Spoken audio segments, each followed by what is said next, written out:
Welcome everyone to this video. So today we want to start a topic in the chapter of fluid mechanics. So a very interesting topic we are going to start today, that is viscosity. So that is something which we basically encounter again just like physics in day-to-day examples. So for example, let's say there is a ketchup bottle. So that ketchup bottle is has been frozen for so long in your fridge, and now you want to take out that ketchup and basically uh, put it over your food or whatever. But when it is frozen, it is very hard to get the ketchup out of the bottle. So we devise some way of uh, making the ketchup more fluider, right?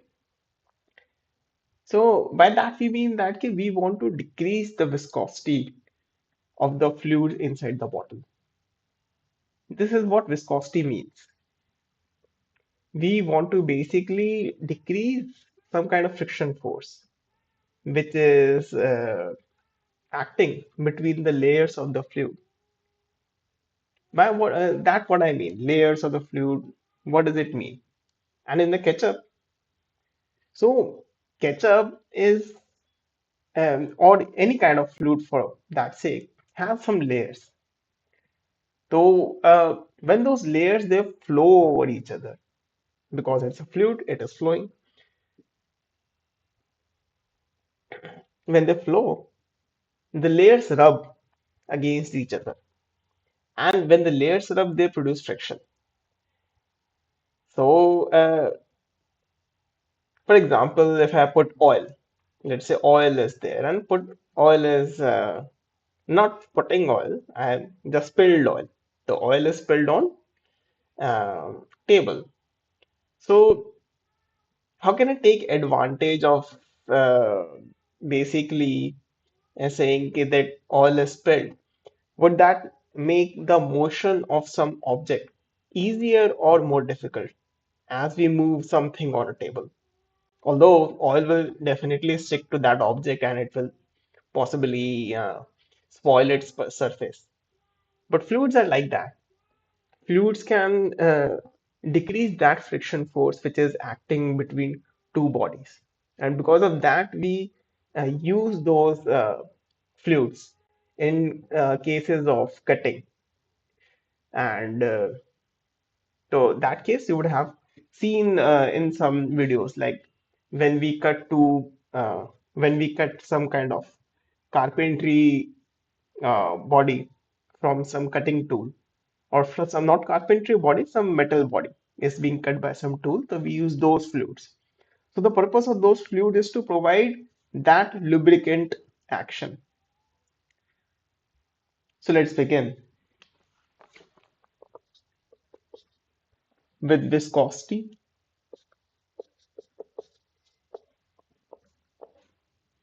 So viscosity is something uh, for which I discussed layers. So we have layers of fluid like this.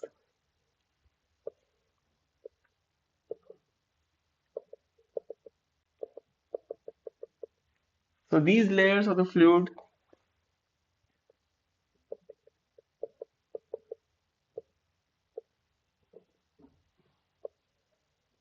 when they rub on each other, they produce a friction force. Let's say the distance between the topmost layer and bottommost layer is some z, and this distance is v. So we have observed that rubbing force, friction force, it is proportional to this ratio v by z. And what is its direction? Its direction is opposed to the relative motion of the layers. That is, if this layer is moving forward with respect to the layer beneath it, so it will experience a force in this direction, like this. So this is the same thing which I was telling about in the ketchup case. When ketchup layers are flowing over each other, we say that the layers they the layer on the top of the ketchup, it flows much faster, right? And the bottom layer is flowing slowly and slowly. It's because of that the bottom layers or those bunch of layers are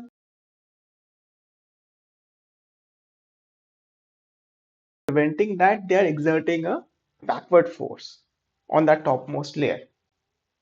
And in turn, that backward force acts forward on those middle layers. And similarly, there's layer beneath that as well, which is stuck to the ketchup bottle, which is preventing the motion of the middle layers. So this kind of chain of forces, which is acting on different layers, it prevents those layers by this force F. So in effect, what is happening is that the middle layers are traveling a little bit slower, and the topmost layer are traveling faster.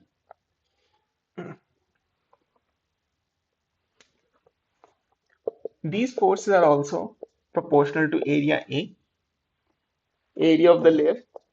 Let's say this is some kind of square layer, so its area it is proportional to, and direction we have already mentioned, it is opposite to the direction of motion.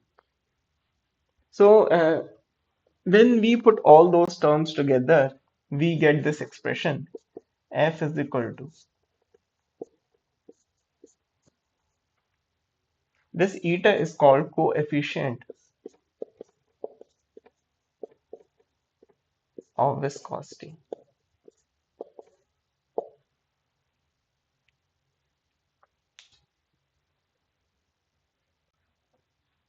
So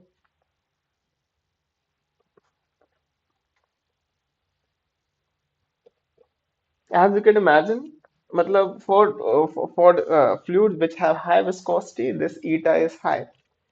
So fluids like honey, and fluids like um, which are difficult to flow from one point to another.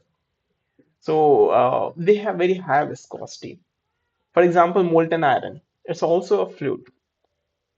So compared to other metals in its category, if I were to describe that how difficult or how easy it is to make a cast out of to make a cast of iron, and by which I mean is that there is some kind of cavity in some sand, and iron is pouring inside those cavities to fill that cast to make some kind of what we say object.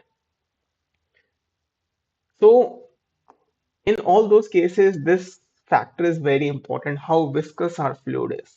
It depends upon temperature, and depending upon lower and higher temperature, we can adjust what the viscosity is. And it depends upon external conditions as well. So, next,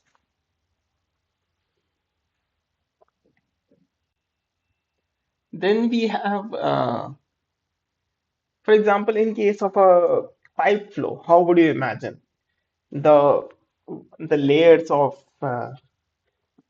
fluid are? In case of a river, we already know. In case of a river, right? River is what I'm talking about. In case of a river, we have so many layers. Okay, let's imagine uh, the river Kaveri. Okay, imagine just for that is what came to my mind. So in Kaveri River, the topmost layer is flowing with a velocity v, right? So how would you imagine all these layers of water are flowing in forward direction? So the layer below it will flow with the speed slightly less than that above it. The layer below slightly less, and so on. So this speed gradually goes down to exactly zero. Now this is an ideal case, right? We have analyzed a river flow. Obviously, there would be a lot of objects inside the river. There is other density variations of density are there. Variation of temperature is there. But most of the cases to study how a river is flowing, what is the flow of the fluid. Let's say if there is a boat kept like this on the top of the river, so it will flow with what speed? So it will flow with the speed v. Okay, if the boat has no engine attached to it. Okay, then we say, okay, um, this depth is some z. So for z depth, we say what is the value of v by z. So this is the value v by z. This is called velocity gradient. So for a river of depth z, this v by z is this. So that means that okay, first we have identified this. Now whatever change in velocity we have from one layer to another, let's say that is delta v, divided by the distance between the layers, that is delta z. This can also be written like dv by dz. So our expression becomes f is equal to minus eta a dv by dz. So this negative sign and this dv by dz both are put here. I'll explain it. What does it mean? It means that okay, this force is a frictional force. It is acting opposite to the direction of motion. So that we always apply to show the direction of motion or to show the direction of force. And then this differential term, this dv by dz shows that okay, this is a differentiation of velocity with respect to the depth z. Okay. So when this dv by dz is constant for all the layers, this is simply v by z. But in general, this is the expression which we have. Eta A dv by dz, where A is the area of the river or area of the plain.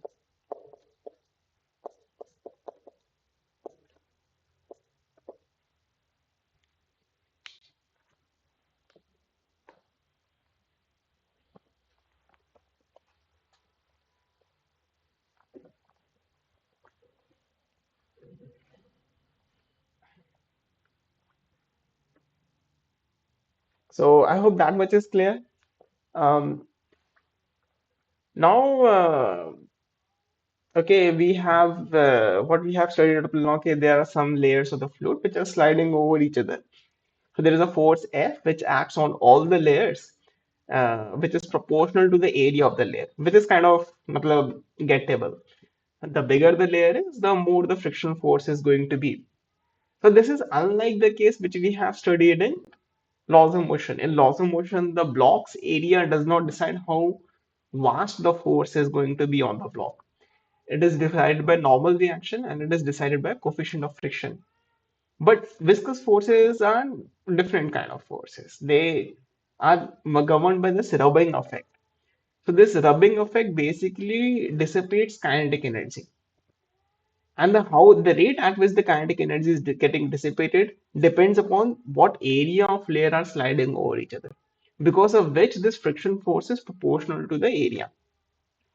Okay, because where is the energy basic coming from, right? We have to answer that as well. And where is the energy going? Energy is going in friction. Friction is going to take away the energy of the system. How it is going to take the energy of the system? There is relative motion. That is, there is rubbing. So the friction is taking away energy, right? At the rate friction into the change in velocity between the layers, matlab whatever velocity of the layer is, so energy is getting dissipated. So that means that okay, this river is not traveling on its own, or any kind of ketchup which you are trying to get out of the bottle. It is not going to come out on its own.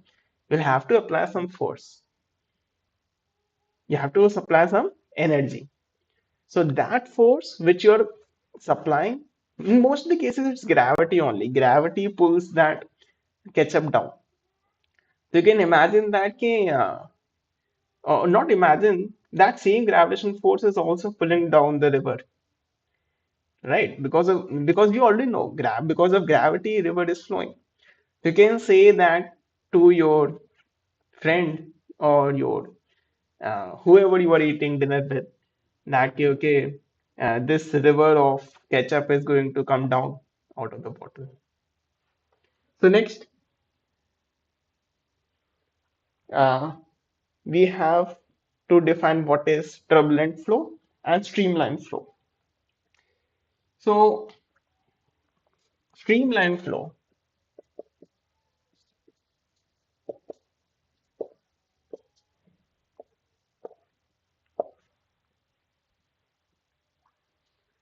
What is a streamline flow? The streamline flow means that you have some kind of a tube in which all the particles of the fluid are following these imaginary straight lines, one behind the another. That means that if I select some one of the streamlines which I have imagined, there is nothing like real streamlines inside a layer. There you won't see these lines actually. Just like we talk about electric field, these are some lines, right? But they are the paths which the particle follow, one behind the another, right? This point P, some particles are coming, some particles are going. This point Q, this point R, this point S, all of them have hundreds and thousands of particles passing the same point at exactly the same velocity. And by velocity, I mean direction as well. This is what streamline flow is. So in case of streamline flow, we are able to predict that viscous force very well. Okay, because of which we have a straightforward formula. But what about turbulent flow?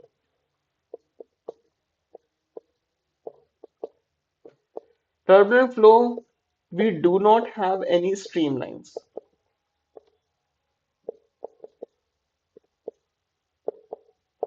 Have streamlines.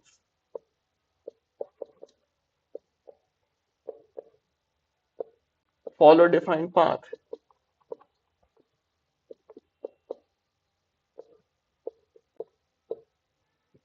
Right. So most of the what we say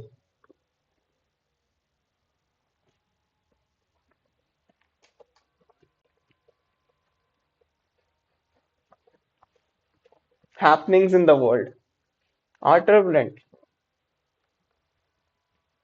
but the streamlined happenings that are easier to predict. So now, how do we define a flow is streamlined or turbulent? For that, Reynolds number or the viscosity plays a role. For which we have Reynolds number.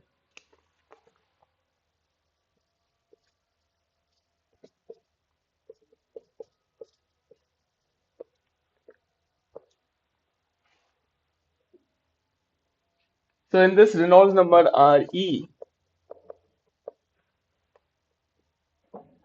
is basically dependent upon what is the density of the fluid rho,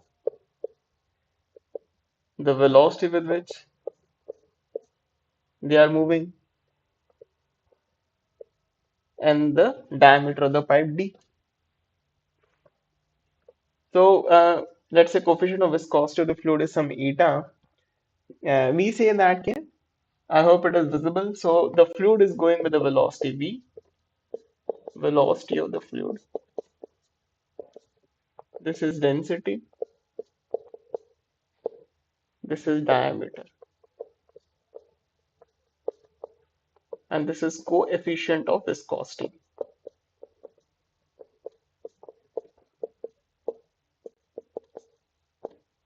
So this Re is equal to rho v d by eta. Eta is what we have already told. So this is the formula. I'll write it once again. Reynolds number is equal to rho Vd by eta. So you won't be guessing how I wrote this formula so quickly. So you can easily derive it using dimensional analysis. So how does Reynolds number help us? Reynolds number basically says that if you have this situation which I have drawn, you have some kind of cylinder and we want some fluid to flow out of the cylinder. So or flow in the cylinder. So that flow will be streamlined if the Reynolds number is below 1000. It will be turbulent if it is above 2000. And what will happen in between? In between, it will be either turbulent or streamlined. So it's like a very easy thing to uh, understand. Right, straightforward. We have if Reynolds number is below 1000, it will be a uh, streamline flow, and above 2000, it would be a turbulent flow. So, but this kind of flow uh, is characterized by this Reynolds number, RE. Okay,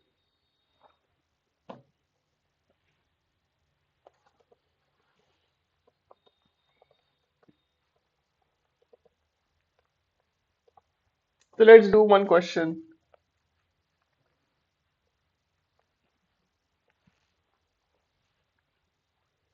So, additionally, I would like to say, okay, Reynolds number is not in JEE advanced syllabus.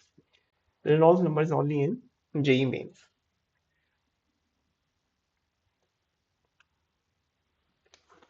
We have a block, that block is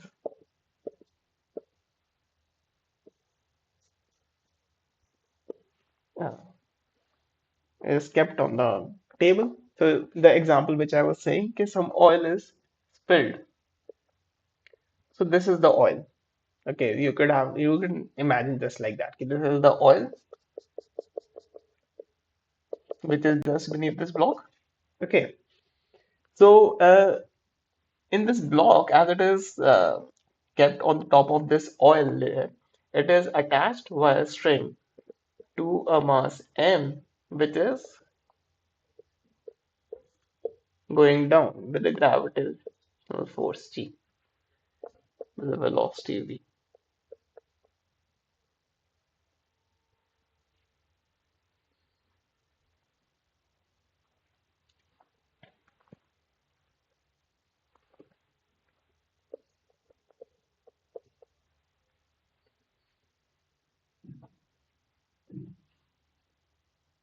So as this mass m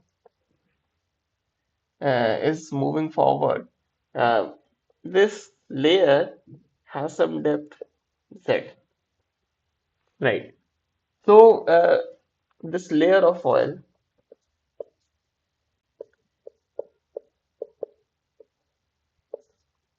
of depth z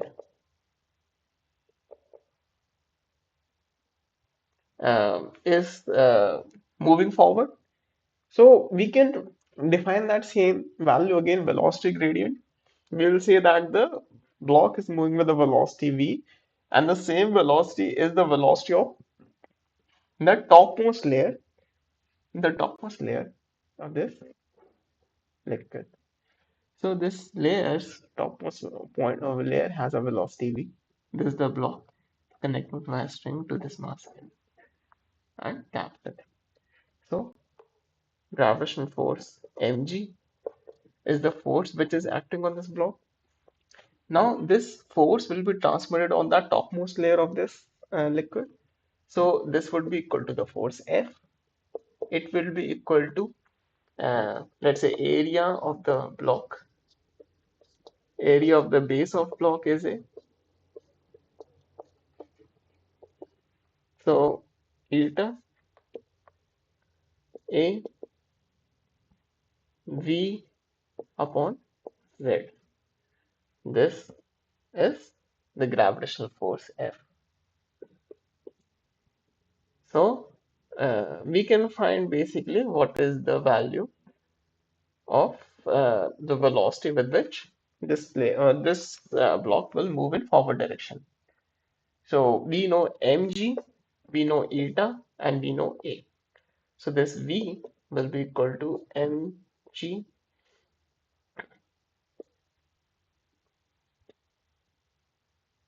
right? I'll just repeat once again what I have said.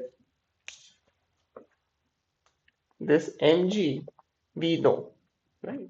This layer's topmost layer has a velocity v. So that means this oil liquid has a layer whose has the topmost layer whose speed is given as v, and we have to find that speed. Okay, so we know z, that is the thickness or thinness of this oil layer. We know the coefficient of viscosity, and we also know what is the area of the block. That same area we have taken as the area of the layer. So this A we also know. So using calculation, we can figure out this value is simply eta A. So it's not much of a I'll just write it once again since light is falling here. Its value is V is equal to eta A. So that's it. Uh, Questions in viscosity are basically um, asked in Stokes' law and terminal velocity. So these are the two equations which we'll be doing next time. Uh, but sometimes question can ask be on the basis of um, this expression as well. For example, there can be a question which you can imagine, okay, what is the viscosity of gases? Gases are fluid as well, right? So do they have more viscosity? Do they have less viscosity? How would I imagine viscous forces in those cases? What is it actually meaningful to think that gases also have uh, viscosity, or do they flow over one end of the pipe to other without any resistance? So thank you for joining and have a good day.